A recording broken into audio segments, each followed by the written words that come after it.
Milliy tiklanish partiyasi fraksiyasida ko'tarilgan masala O'zbekiston Respublikasining ayrim qonun hujjatlariga o'zgartirish va qo'shimchalar kiritish to'g'risidagi qonunning loyihasi bo'yicha Milliy aql markazi dunyo tajribasini o'rgandi.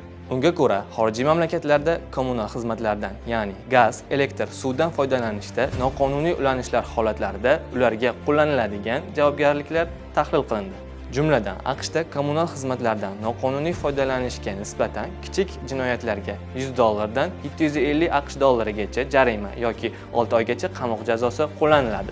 Takroran qayta sodir etilganda 3 yilgacha qamoq jazosi qo'llaniladi. Shu bilan birga, AQShda hisoblagich noto'g'ri hisoblab iste'molchiga zarar yetkazgan bo'lsa, hisoblagich o'rnatuvchi kompaniya jarimaga tortiladi. Germaniyada esa kommunal xizmatlardan noqonuniy foydalanganlikda jarima yoki 2 yildan 5 yilgacha qamoq jazosi qo'llaniladi. Shu kabi Yevropaning boshqa davlati bo'lmish Avstriya bu kabi jinoyat uchun 6 oy qamoq jazosi yoxud 300 ming yevro jarima qo'llaniladi. Siz nima deb o'ylaysiz? Shu kabi jazo choralari O'zbekistonda ham joriy qilinishi kerakmi yoki yo'qmi? Izohlarda o'z fikringizni qoldiring.